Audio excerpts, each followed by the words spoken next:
और पंजाब के अमृतसर में रविवार को उस समय बाबा साहेब अम्बेडकर की प्रतिमा को तोड़ दिया गया जब देश गणतंत्र दिवस मना रहा था। पंजाब में हुई इस घटना की गूंज दिल्ली विधानसभा चुनाव में सुनाई दे रही है। इस घटना को लेकर दिल्ली में राजनीति शुरू हो गई है। सभी राजनीतिक पार्टियां आम आदमी पार्टी पर हमलावर है। जहां एक और बीजेपी ने केजरीवाल पर जुबानी हमला किया, तो वहीं दूसरी ओर कांग्रेस ने भी जहांगीरपुरी में पदयात्रा निकालकर कैंडल मार्च के साथ अंबेडकर के अपमान को लेकर अरविंद केजरीवाल के खिलाफ नारे लगाए। इस सिलसिले में हमारी संवाददाता सौम्या मिश्रा ने कांग्रेस प्रदेश अध्यक्ष देवेंद्र यादव से खास बातचीत की। इस वक्त हमारे साथ देवेंद्र यादव मौजूद है। सर, क्या कहेंगे? 26 जनवरी को गणतंत्र दिवस, एक तरफ जहां झंडारोहण हुआ, वहां दूसरी तरफ बाबा साहब का अपमान पंजाब। देखिए, पंजाब में इस तरीके की लगातार घटनाएं हो रही हैं, जहां पर मैं मानता हूं कि लगातार दलितों के साथ अत्याचार और ख़ास तौर पे अल्पसंख्यकों के साथ जिस तरीके का अत्याचार लगातार इस देश में बढ़ रहे हैं, और विशेष रूप में उन स्टेट्स में जहां पर आम आदमी पार्टी की सरकार है या भारतीय जनता पार्टी की सरकार है, वो लगातार होते नज़र आ रहे हैं।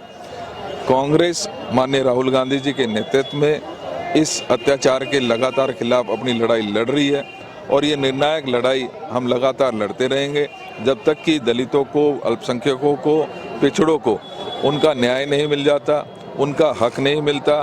कांग्रेस मजबूती के साथ उनके साथ खड़ी भी रहेगी, और जहां संभव होगा वहां उनकी लड़ाई लड़ने के लिए हम पूरी तरीके से तैयार नजर आएंगे।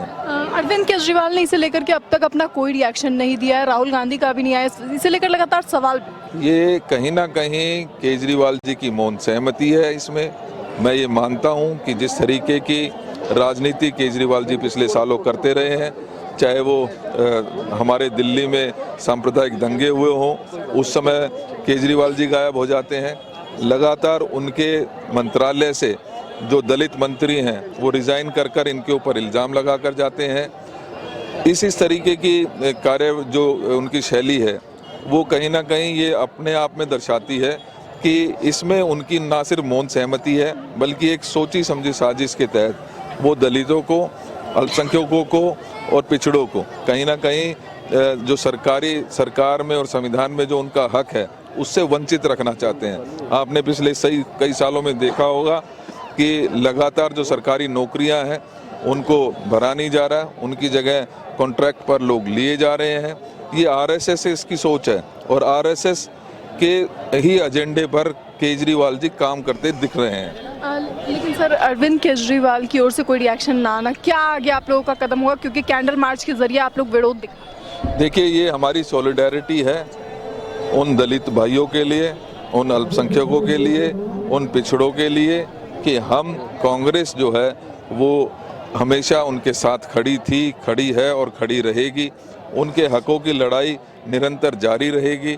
हम पूरी तरीके से अपने भाइयों और बहनों के साथ मजबूती के साथ खड़े हैं। क्या इसे लेकर अरविंद केजरीवाल के खिलाफ कोई एक्शन भी लेगी कांग्रेस? देखिए, वो ये जो कार्रवाई है ये पंजाब में हुई है, और पंजाब में आम आदमी पार्टी सरकार होने के नाते केजरीवाल जी जब वहाँ पर जाते थे तो ये कहते थे कि हम नशा कम कर देंगे, हम दलितों को सम्मान देंगे, हम दलितों का उप मुख्यमंत्री बनाएंगे।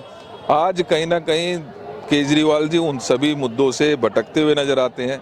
लगभग 3 साल हो गए हैं, कोई दलित उप मुख्यमंत्री पंजाब में बनाया नहीं उन्होंने, जबकि वादा किया था। महिलाओं को कहा था कि हम 1000 रुपये देंगे, उनको 1000 रुपये नहीं दिए। कहा था कि वहाँ पर नशा कम कर देंगे, वहाँ तो नशा कम हुआ नहीं, दिल्ली में नशा बहुत ज़्यादा बढ़ गया है। तो ये कहीं ना कहीं दलितों के साथ किए गए वादों से मुकरना और दलितों को सिस्टमैटिक तरीके से पूरे सिस्टम से बाहर निकालने का जो मॉडल केजरीवाल जी चला रहे हैं, इसकी डोर सीधी आरएसएस से जुड़ी हुई नज़र आती है, क्योंकि वो लगातार आरएसएस के प्रमुख के साथ वार्तालाप करते हैं, उनसे डायरेक्शन लेते हैं, और कहीं ना कहीं उसका असर उनकी कार्यशैली में भी नज़र आता है। नहीं तो गुरु नगरी में अमृतसर जैसी जगह पर इस तरीके की घटना, जहां पर आम आदमी पार्टी की सरकार है, ये बहुत ही शर्मनीय घटना है, और हम इसकी भर्त्सना भी करते हैं।